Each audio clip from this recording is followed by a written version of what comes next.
All right, y'all. Today we're going to be opening and reviewing Duke from G.I. Joe's Classified series. I'm excited about this one. I hesitated for a little while to purchase him as I didn't like him as much as some of the other figures. So let's go ahead and take a look at the package and get him open.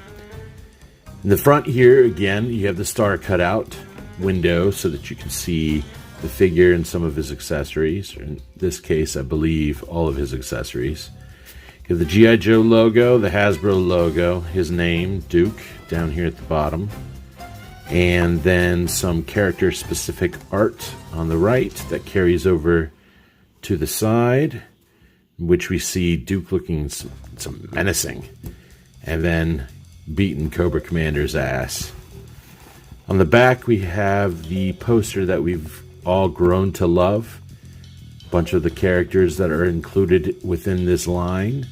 Some different languages saying some different things, basically small parts.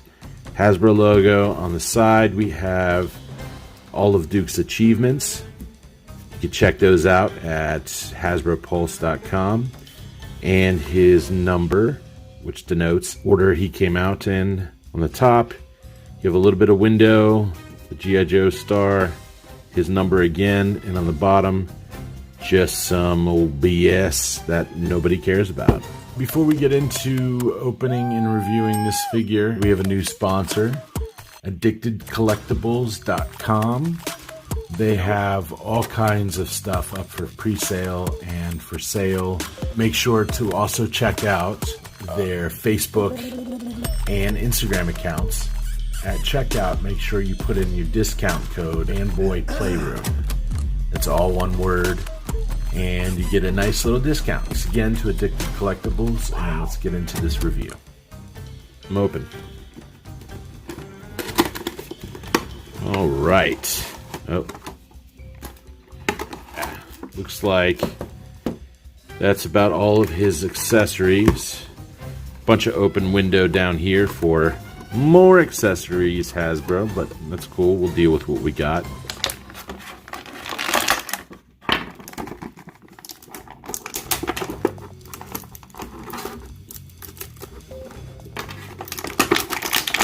Oh yeah. Lead G.I. Joe himself. Here we have the aforementioned Duke with all of his accessories.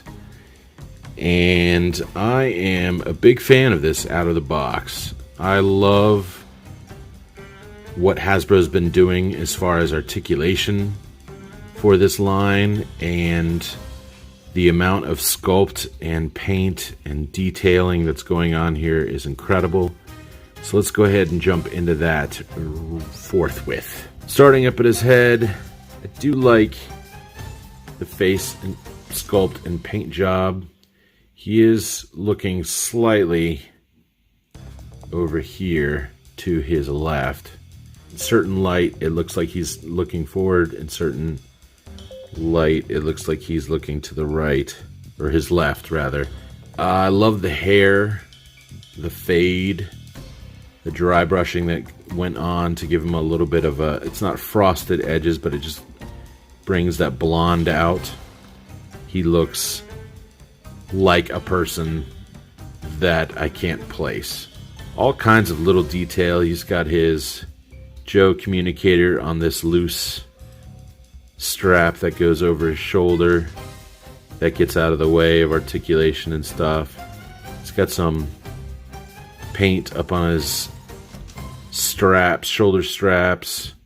He's got a little pin.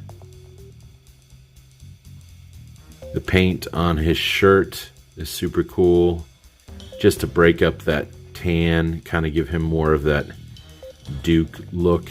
That's cool. He's even got a painted undershirt. It's nice. And then his belt is loose as well, so that gets up out of the way, or you can move it up to hide articulation. Down on his forearms, you have even some veinage sculpted in there.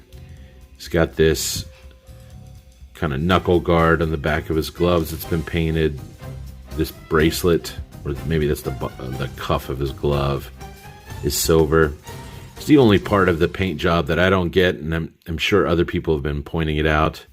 That orange watch right next to that red. And it doesn't stand out too bad, but once you notice it, you can't unnotice it, kind of thing. Again, the sculpting on all of this is fantastic.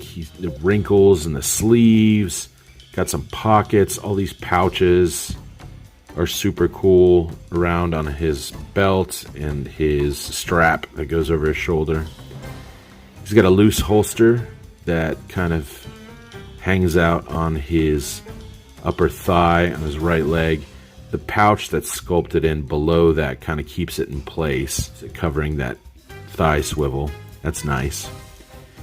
Then the sculpt work on the pants is fantastic. There's a texturing that we've been seeing in the other characters. And again, the pouches, the paint that goes down the side, super cool. Even the back at the joints is painted. The straps on his boots for his shin guards are painted. I love the metallic look to them. Overall, I know that people have been having problems with especially his updated sculpt, especially the shin guards. And yeah, mine on this side is a little crooked, but it can be easily fixed, depending on how you have him stand. I like the look, super metallic, updated, kind of futuristic blue light painting that's been added in there. His boots are cool too, very similar to the Cobra Trooper boots, laces and stuff sculpted in there, but not much paint. Oh, he's even got an elbow pad. Didn't notice that. So the articulation on Duke is pretty similar to the rest of the line. He has the head swivel.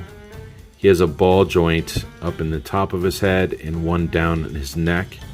So he does get a pretty fantastic up.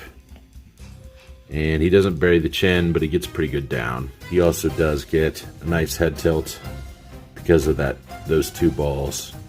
Because of those two ball joints, rather. This guy does have some slight butterfly joints at his shoulders that allow for a little bit of play.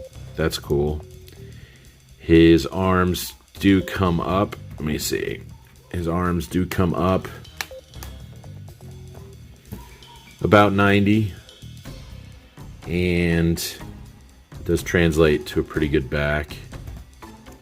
With those butterfly joints, he also can get his hands in pretty far. The bicep swivel right below the shoulder.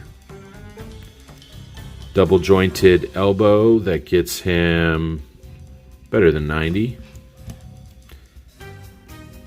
Swivel at the wrist.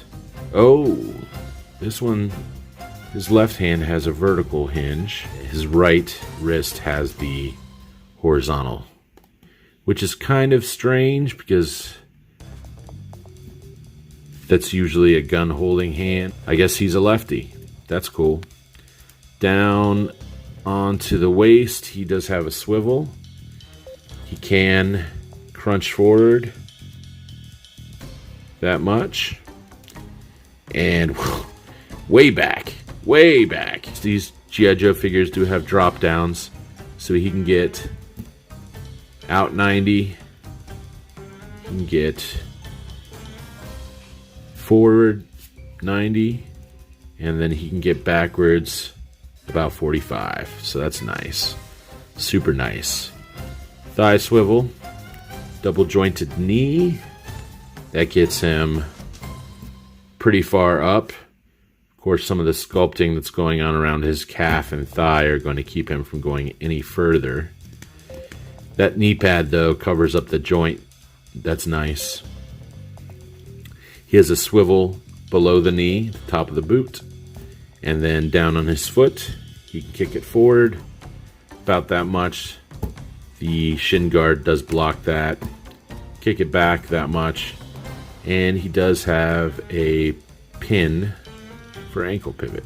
So Duke here comes with a backpack, which is reminiscent of his original backpack from some of the vintage lines, water bottles and the military shovel, and that pegs in right on his back. He holds it pretty well, better than Snake Eyes. And meanwhile, since we're on his back, you can see there's a peg hole right there above that Duke butt that you can peg in his super cool tiny little binoculars. Does that count as binocular if there's only one binoc? Either way, it's cool.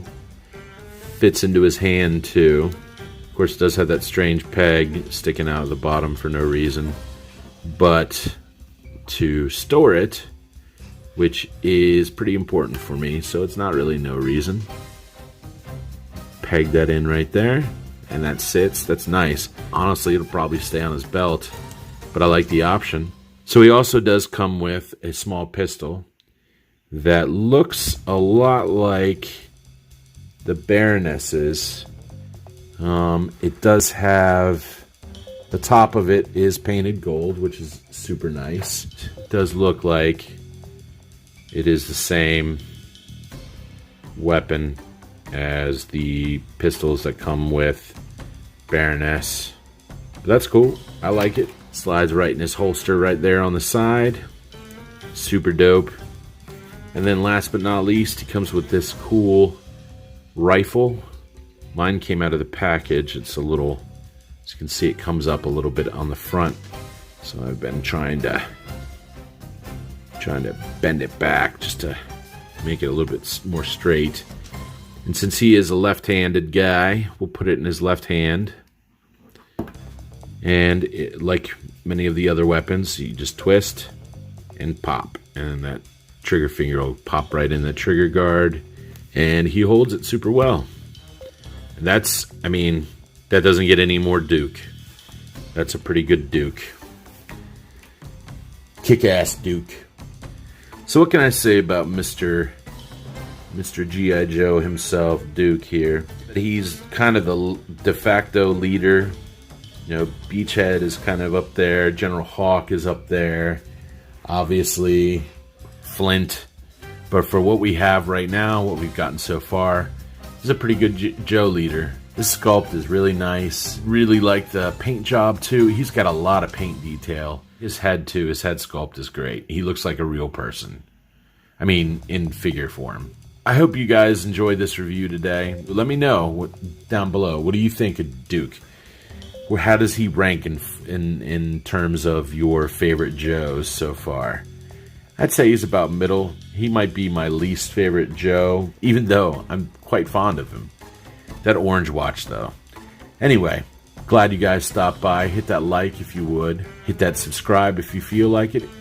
I'm glad you guys came out today. I thank you. I love you like fried chicken.